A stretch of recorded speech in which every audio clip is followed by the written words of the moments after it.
Little House on the Prairie defined the very soul of wholesome family television, teaching us that love and faith could conquer any hardship on the American frontier. The Ingalls family was the beacon of hope for a generation. But blow out the lantern and Walnut Grove plunges into a horrifying darkness. Haunted by a sinister, radioactive curse and plagued by personal demons, the cast faced a reality far harsher than any winter storm. From devastating cancer clusters to heartbreaking battles with addiction and sudden lonely deaths. The real story is one of immense suffering. Join me as we open the diary of doom to reveal the tragic endings of the pioneers who built our childhoods only to be destroyed by real-life tragedies. Michael Landon, born on October 31, 1936, portrayed Charles Ingalls in the series Little House on the Prairie in 1974. Joining the production at the age of 38, Landon was not merely the lead actor, but the creative force and executive producer who owned the show's soul. While he portrayed a poverty-stricken farmer struggling to buy penny candy for his children, Landon was earning a colossal fortune with a salary structure and syndication ownership that eventually amassed him millions of dollars annually, affording him a Ferrari and a Beverly Hills mansion that stood in stark contrast to the sod house he lived in on screen. However, this immense wealth could not shield him from a tragedy that many believe was born from the very soil of Walnut Grove. The show was filmed near the Santa Susana Field Laboratory, the site of a partial nuclear meltdown in 1959, and Landon became the most high-profile victim of what cast members feared was a chemical curse. Despite his vibrant athletic exterior and his image as America's healthy father figure, his body was being silently invaded by a ferocious enemy. In April 1991, he complained of stomach pains, and within days he was diagnosed with inoperable pancreatic cancer that had already ravaged his liver. The speed of his decline was terrifying. The man who could chop wood and build houses on screen was reduced to a frail shadow. In a matter of weeks, his golden hair turned to white fluff. Michael Landon passed away on July 1, 1991, from pancreatic cancer at the age of 54, leaving behind an estimated net worth of $40 million. Michael was the father figure who died too young, but his departure was preceded by the heartbreaking loss of his best friend, a man whose on-screen roughness hid a gentle soul that was claimed by the same dark fate.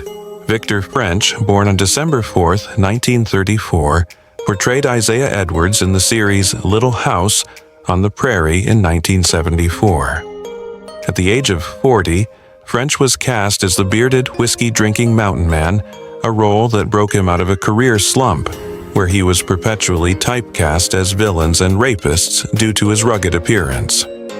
While he was an integral part of the Ingalls family dynamic, his financial compensation was that of a supporting character actor, likely earning a weekly salary in the range of $3,000 to $5,000, a humble sum compared to the empire Landon was building.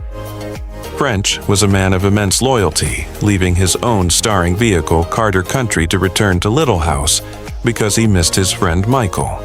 However, the shadow of the Simi Valley curse, combined with a lifetime of heavy smoking, led to a tragic and abrupt end. Just like Landon, French was blindsided by a terminal diagnosis that gave him no time to say goodbye. He visited the doctor for what he thought was a minor issue, only to be told he had advanced lung cancer. The man, who had survived bears and blizzards in the script, crumbled before the disease, in just 3 months dying so quickly that the cast was left in a state of shock. Victor French passed away on June 15, 1989, from lung cancer at the age of 54, leaving behind an estimated net worth of $3 million.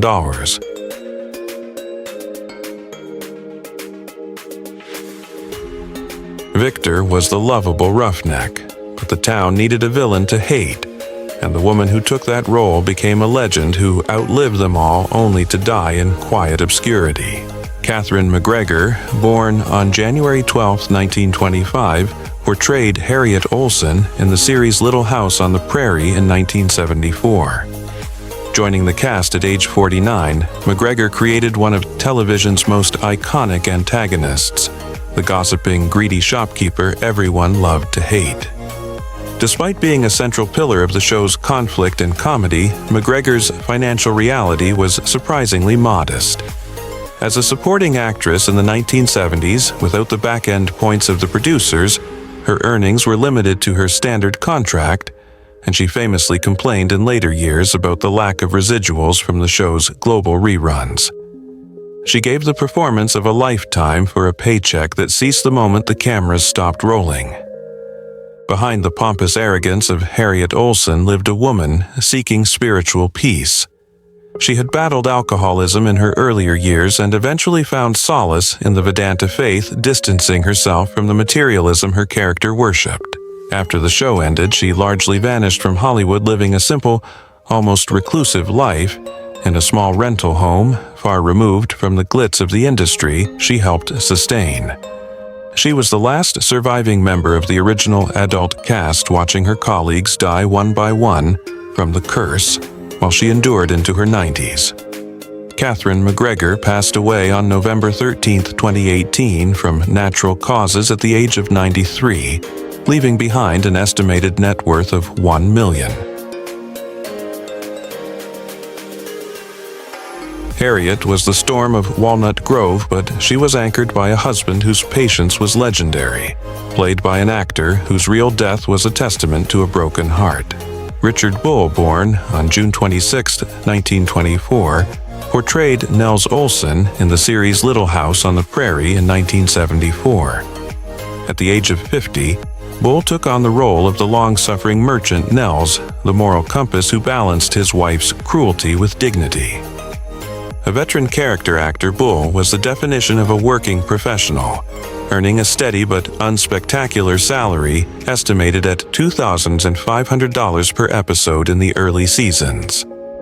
Unlike his on-screen marriage, which was a comedic battlefield, his real-life marriage to Barbara Collentine was a 65-year love story of absolute devotion. He was a man of quiet grace who never sought the spotlight content to be the straight man to McGregor's theatrics. His tragedy was not one of scandal or disease, but of the profound fragility of love in old age. In his final years, he moved into the Motion Picture and Television Fund retirement home, where his health began to fade. The timing of his death was poetic and heartbreaking. He died just months before his beloved wife and friends stated that he simply could not imagine a world where he had to exist without her. He played the henpecked husband for laughs, but he lived as a devoted partner who quietly slipped away when the journey ended. Richard Bull passed away on February 3, 2014 from pneumonia at the age of 89, leaving behind an estimated net worth of $2 million. Nels was a gentle shopkeeper, but our next resident was a literal giant, a sports legend who faced a microscopic killer that proved the filming location was a death trap. Merlin Olsen, born on September 15, 1940, portrayed Jonathan Garvey in the series Little House on the Prairie in 1977. A towering NFL Hall of Famer for the Los Angeles Rams, Olsen joined the cast at age 37 to fill the void left by Victor French, bringing his gentle giant persona to the frontier. While he commanded a higher salary than most guest stars due to his sports fame, likely earning around $10,000 per episode, his time on the set of Little House came with a horrific hidden cost. Olsen is the strongest piece of evidence in the Simi Valley curse theory. In 2009, he filed a lawsuit against NBC and 20th Century Fox, alleging that the radioactive dust and asbestos on the set located near the meltdown site were directly responsible for his terminal illness. The man who had withstood the brutal physical punishment of professional football was taken down by mesothelioma an aggressive cancer caused almost exclusively by asbestos exposure. He spent his final months in agony, fighting a legal battle to expose the negligence that may have poisoned the entire cast, but he died before he could see justice served. His death transformed the nostalgia of the show into a crime scene investigation. Merlin Olsen passed away on March 11, 2010 from mesothelioma at the age of 69, leaving behind an estimated net worth of $15 million. Merlin was the giant claimed by the toxic dust, but his on-screen wife suffered a fictional fire that foreshadowed the real-life tragedy of her recent quiet passing. Prairie, born on May 25, 1945, portrayed Alice Garvey in the series Little House on the Prairie in 1976. Joining the cast at the age of 31, Prairie became central to one of the most traumatizing moments in television history, when her character perished in the blind school fire, screaming while clutching a baby. While this scene burned her image into the minds of millions, her financial reality was far from the security one would expect from such a legacy. As a recurring supporting actress in the late 70s, Prairie likely earned a standard weekly salary of approximately $2,000 to $3,000 a paycheck that ceased entirely once her character was killed off. She did not receive the lucrative syndication royalties that the main Ingalls family members enjoyed, leaving her financially vulnerable in her twilight years. The true horror of her life unfolded decades later, mirroring the helplessness of her on-screen death. Prairie was diagnosed with a meningioma, a brain tumor that slowly robbed her of her memory and personality. In a heartbreaking turn of events that shocked fans, her son was forced to launch a GoFundMe campaign in 2023 to pay for her mounting medical bills, revealing that the star of a billion-dollar franchise was dying without the funds for basic care. She spent her final days bedridden and confused, stripped of her dignity by a cruel disease and a callous industry. Prairie passed away on August 23, 2023, from complications of a brain tumor at the age of 78, leaving behind a depleted estate estimated at less than $100,000. Hersha burned brightly and faded into financial struggle, but the man who tried to heal the town's wounds was played by an actor who faced his own terminal diagnosis with the stoicism of a true doctor. Kevin Hagen, born on April 3, 1928, portrayed Dr. Hiram Baker in the series Little House on the Prairie in 1974. At the age of 46, Hagen stepped into the role of the compassionate country doctor, becoming the moral pillar of Walnut Grove for nearly a decade. Despite appearing in over 110 episodes, Hagen was classified as a recurring character rather than a main lead, meaning his compensation was significantly lower than Michael Landon's. Industry estimates suggest his fee was roughly $1,500 to $2,000 per episode in the early seasons, a modest income for a man who was essential to the show's fabric. Hagen was a single father in real life, raising a young son alone while working long hours on the set, balancing the stress of Hollywood with the demands of parenthood. The cruel irony of his life was that the man who played the healer could not heal himself. In 2004, he was diagnosed with esophageal cancer, a devastating illness that made it difficult to swallow or speak. For a man whose voice had comforted millions of viewers, the loss of his ability to communicate was a profound tragedy. He faced his end with quiet grace, much like Dr. Baker would have, refusing to burden the public with his pain until it was too late. He died, leaving behind a legacy of kindness that outshone his bank account. Kevin Hagen passed away on July 9, 2005, from esophageal cancer at the age of 77, leaving behind an estimated net worth of $3 million. Dr. Baker tended to the body, but the town's soul was shepherded by a reverend, played by a man whose longevity masked a life of solitary dedication. Dabbs Greer, born on April 2, 1917, portrayed Reverend Robert Alden in the series Little House on the Prairie in 1974. A veteran character actor with a face that seemed etched into American history, Greer joined the show at age 57 to play the spiritual leader of the community. Having worked in Hollywood since the 1940s, Greer was the ultimate journeyman, yet his pay remained rooted in the supporting actor scale, likely earning between $2,000 and $2,500 per episode for his sermons. He was a man who gave his entire life to the screen, never marrying and having no children, living a life of solitude that contrasted with the tight-knit community he preached to on television.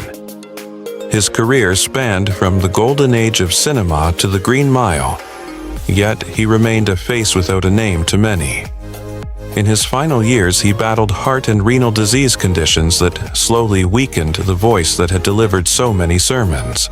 He died alone, the last survivor of a generation of actors who viewed their craft as a trade rather than a path to stardom. His death marked the silencing of the pulpit, leaving Walnut Grove without its moral compass. Dabbs Greer passed away on April 28, 2007 from renal and heart failure at the age of 90, leaving behind an estimated net worth of $2 million.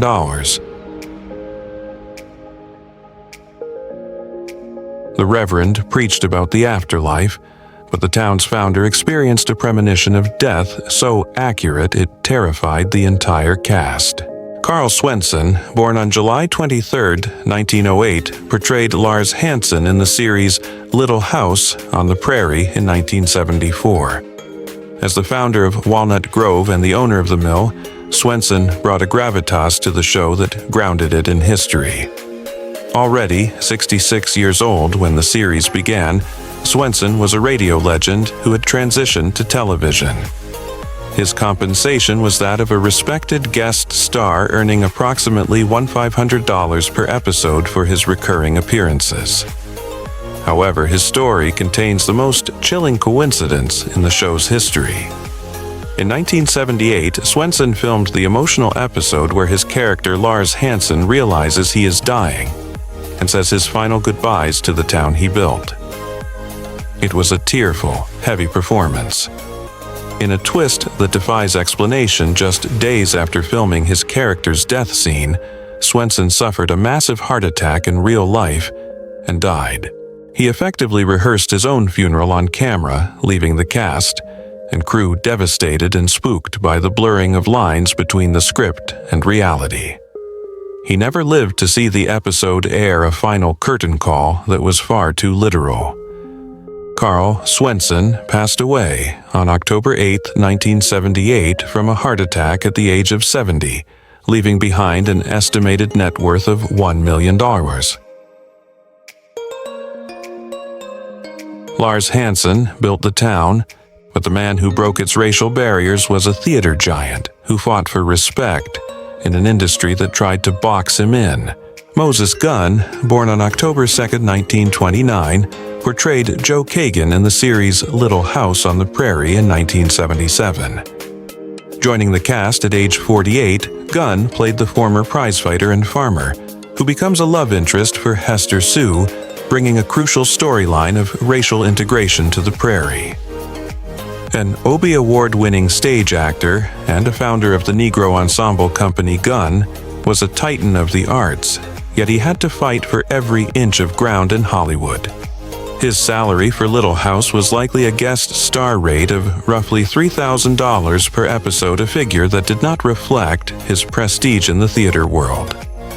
Gunn spent his career battling typecasting, refusing to play demeaning stereotypes, and demanding roles with dignity.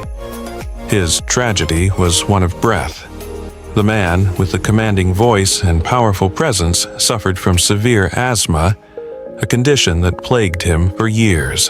In 1994, complications from the disease took his life far too soon, silencing a pioneer who had opened doors for countless black actors.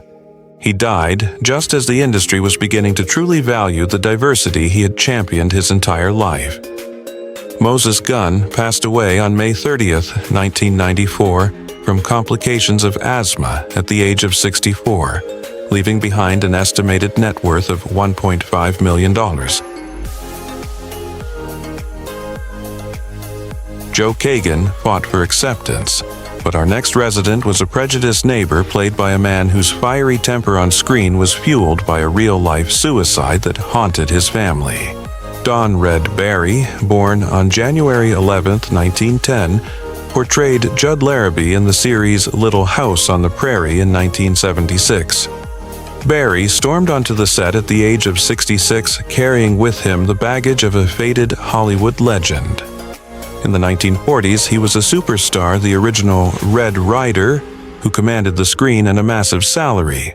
But by the time he arrived in Walnut Grove to play the hateful racist neighbor Judd Larrabee, his star had dimmed significantly.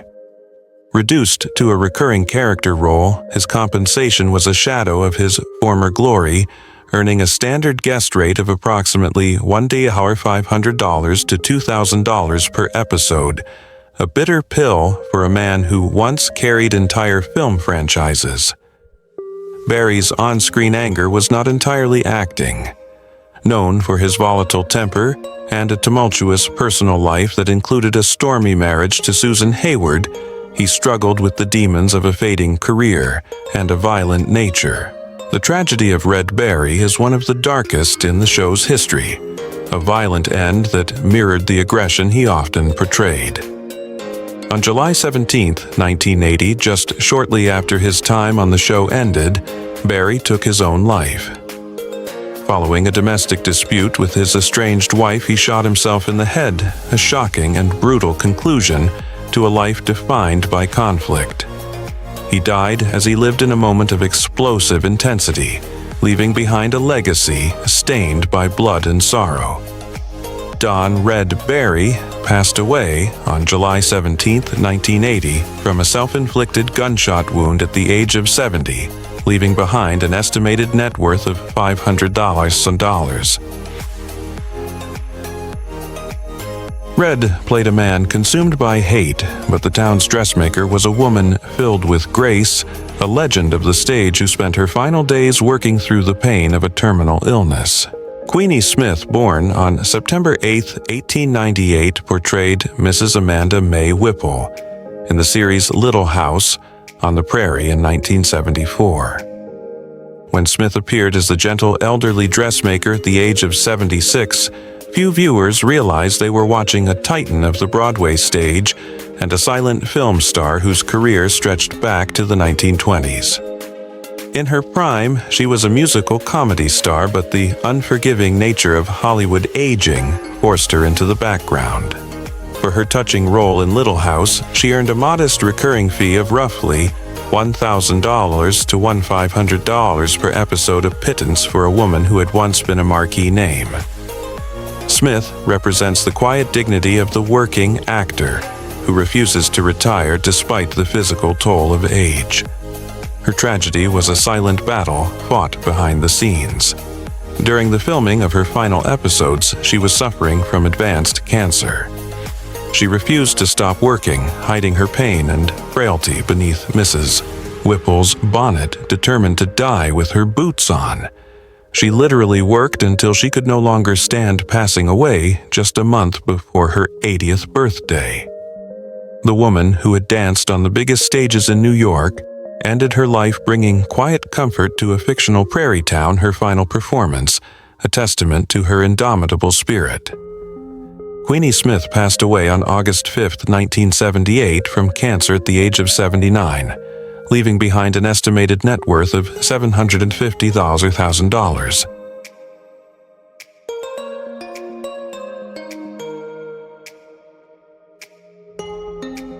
Mrs. Whipple stitched the town together, but the finances were controlled by a stern banker, played by a man whose prolific career couldn't save him from an early grave. Ted Gehring, born on April 6, 1929, portrayed Ebenezer Sprague in the series Little House on the Prairie in 1975. As the stern, often cold-hearted banker of Walnut Grove, Gehring became a familiar face of authority and financial gatekeeping. Joining the cast at age 46, Gehring was one of the busiest character actors of the 1970s, yet his ubiquity did not translate to wealth.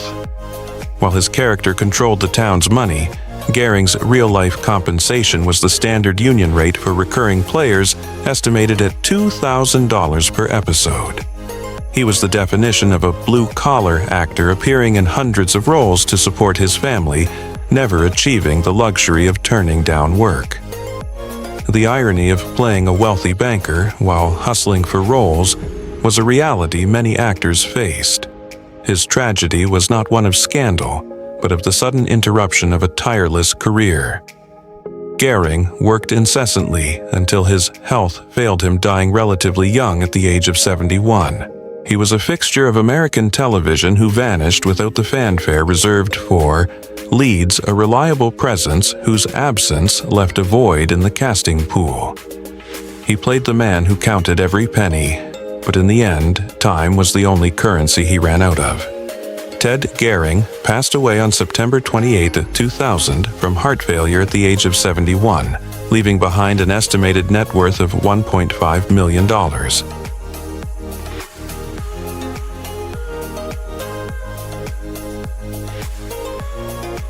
Mr. Sprague represented the establishment, but our next guest was a ghost from the silent era, a man who had seen the birth of Hollywood and lived long enough to see it forget him. Eddie Quillen, born on March 31, 1907, portrayed Buffalo Bill in the series Little House on the Prairie in 1977. Quillen's appearance as the aging, storytelling Buffalo Bill was a poignant case of art imitating life. At age 70, Quillen was a survivor of the vaudeville circuit and a former teen idol of the 1920s who had starred in The Grapes of Wrath. However, the industry that once celebrated his boyish charm had relegated him to bit parts in his old age. His paycheck for this guest appearance was likely a standard scale of $1,500, a humble sum for a man whose face was part of cinema history. Quillen's life was marked by the slow erosion of his era.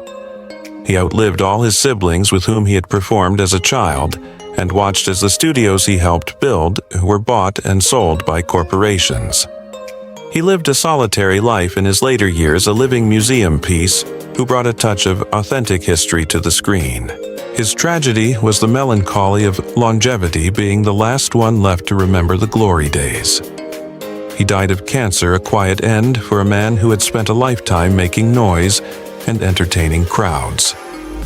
Eddie Quillen passed away on July 19, 1990 from cancer at the age of 83, leaving behind an estimated net worth of $1 million. Buffalo Bill was a legend passing through, but the town needed permanent hands to build it, played by a man whose strength on screen hit the fragility of his final years. James Jeter, born on September 15, 1921, portrayed Hans Dorfler in the series Little House on the Prairie in 1974 at 53. As the burly blacksmith of Walnut Grove, Jeter was the physical embodiment of the town's hard work, appearing in the background of key scenes for years. Despite his imposing presence and recurring status, Jeter was often classified as a day player, or minor character, earning a paycheck that hovered around the minimums, likely $500 to $700 per appearance in the early seasons. He was the invisible essential worker of the show, the man hammering iron, while the main cast had the dramatic moments. Jeter's career was defined by this kind of rugged anonymity. He was always the sheriff, the bartender, or the smith, never the hero. His personal life was kept out of the tabloids, a quiet existence that ended in silence. He passed away largely unnoticed by the media, a stark contrast to the noise and heat of the blacksmith shop he inhabited on screen. He represents the thousands of actors who build the world of a TV show with their presence, but leave no trace when they are gone. James Jeter passed away on March 4, 2007, from natural causes at the age of 85, leaving behind an estimated net worth of $800,000. Hans Dorfler forged the iron, But the man who handled the town's mail was a familiar voice from everyone's childhood, now silenced by the passage of time. Sam Edwards, born on May 26, 1915, portrayed Mr. Bill Anderson in the series Little House on the Prairie in 1978 at 63. Edwards was a man of 1,000 voices, most famously providing the voice of the young Thumper in Disney's Bambi. By the time he appeared as the banker and postmaster in Walnut Grove at age 63, he was a beloved veteran of radio and screen. Yet the nostalgia he evoked did not equate to a high salary. His recurring role earned him the standard supporting rate of approximately $1,500 per episode. Edwards was a man who had transitioned from the golden age of radio to the visual medium, carrying with him the professionalism of a bygone era. His tragedy was the common fate of the voice actor. Millions knew his spirit, but few knew his face. He suffered a heart attack that claimed his life, a sudden end to a career that had spanned over 6 decades. He died, leaving a legacy of joy for children and adults alike, a gentle soul who had been a part of the American cultural fabric since the 1940s. Sam Edwards passed away on July 28, 2004, from a heart attack at the age of 89, leaving behind an estimated net worth of $2 million. Sam was the friendly face at the bank, but our next guest appeared in the Ingalls' lives during their darkest hours, a reliable character actor whose steady presence masked a career spent entirely in the shadows. Ivan Bonar, born on October 31, 1924, portrayed Mr. Case in the series Little House on the Prairie in 1977 at 53. A classic character actor with a face that exuded stern authority, Bonar was often cast as judges' officials or bureaucrats' roles that required immediate gravitas. In Little House, he appeared during some of the Ingalls family's most trying times, serving as a narrative device to deliver bad news or difficult decisions. Despite his consistent work in major series like Dynasty and Dallas, Bonar was the definition of a Hollywood journeyman, earning a standard day player rate that likely hovered around $500 to $750 per episode in the late 70s.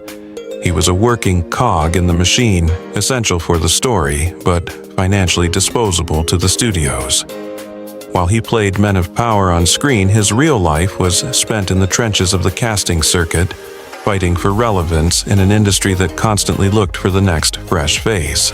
His tragedy was not one of explosive scandal, but of the quiet, uncelebrated grind of a career that never quite reached the summit. He was the man who delivered the lines that made the stars cry, yet he received none of the glory.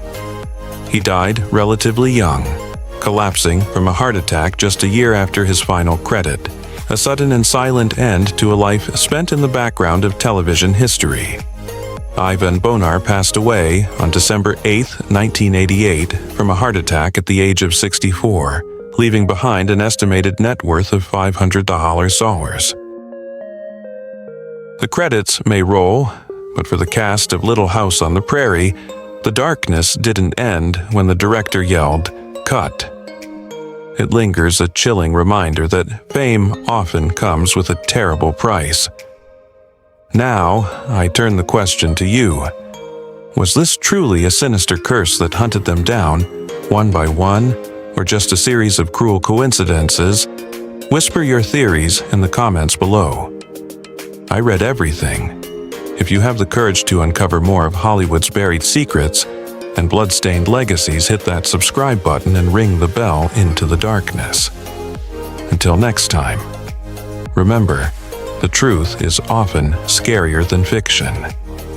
Goodbye.